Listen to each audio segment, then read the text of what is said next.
This is part two. Tiffany Henyard gets drilled by a few mothers, residents, and obviously the most important one, the mother that lost her daughter. The police took her daughter's life, and Tiffany has no answers. Take a look. All right, can you call the next person? Good evening. My name is Cara Wilson. I'm the mother of Alexis Wilson, brutally murdered by Dolton, Illinois police. So on the night Alexis was murdered, the officer on the scene, Ryan Perez, was a serial killer. My daughter was his fourth victim. Tiffany promoted him, made him detective. He quit. Why would he quit? He just got a raise and a promotion. I guess after you kill 4 Black people, you get a raise and a promotion. I don't know. But this man is a serial killer. So if he's in your town, watch for him. They violated her rights. Your officers punched my daughter in her face holding his flashlight, and she ran. Within 52 seconds, he was punching her and she was running. The officer on the right climbed in the vehicle while Alexis was sitting at 10 and 2. The first officer knocked her glasses off so she couldn't see a thing. So she had her face in the windshield and her hands at 10 and 2.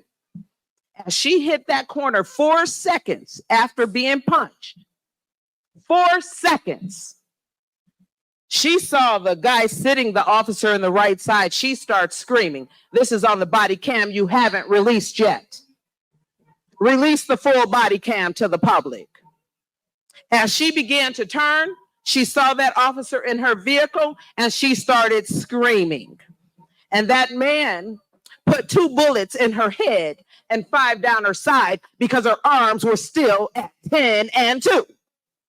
So how did he get clear shots straight down her side if she was doing anything other than holding that damn steering wheel? They murdered her. They murdered her and you tried to help them cover it up. We're going to get the truth. Thank you. Good evening. First of all, thank you all the residents that made it in. And considering what we went through the last meeting with all the people outside the way they are, there's no reason it should have been that way again this time. I am pleased that Trustee Holmes is not here, although I asked him to suspend himself with a little integrity. I don't think he's done that yet. But more importantly, I'm trying to figure out why Delgado won't unask that seat. And I meant just what I said, Mr. Delgado, unask that seat. You got $1.2 million between us and the township. You can go home and play with your checkbook or whatever you play with. But sitting up there, you need to go. You don't protect us. You don't represent us. You represent the mayor. First of all, it is misconduct. And if there's anything I can do about it, it's going to be done.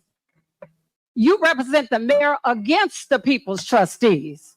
What kind of bullshit is that? And you call yourself our lawyer. You call yourself our lawyer. It tells me what you think of us, that you show up here. And the same thing with you, Keith. The nerve of you all to put your asses in front of us when you disrespect us the way you do. Thank you. All right, call the next person. Good evening, everyone. Board of Trustees, the 4 of you.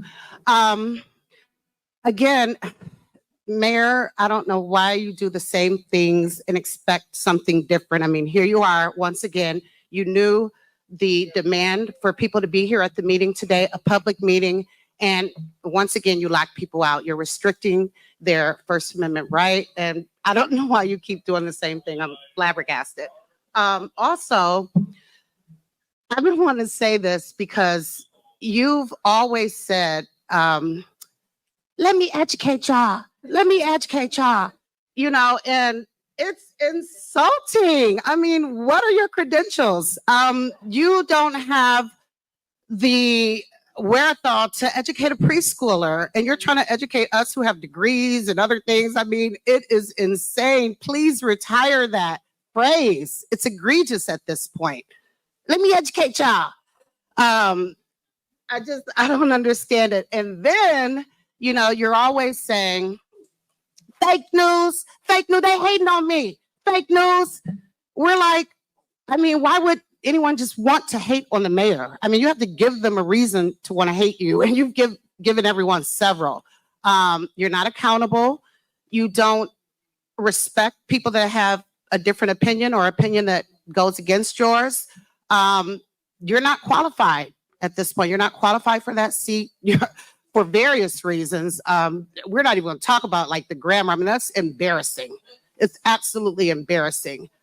Keith Freeman, let me not forget about you and that deer in headlight look you had on the news. I mean, it was priceless. It was epic because I sat here and watched you when you locked people out of this village hall. You had an arrogant, superior demeanor about yourself. I think you were eating something, and it was just so flagrant.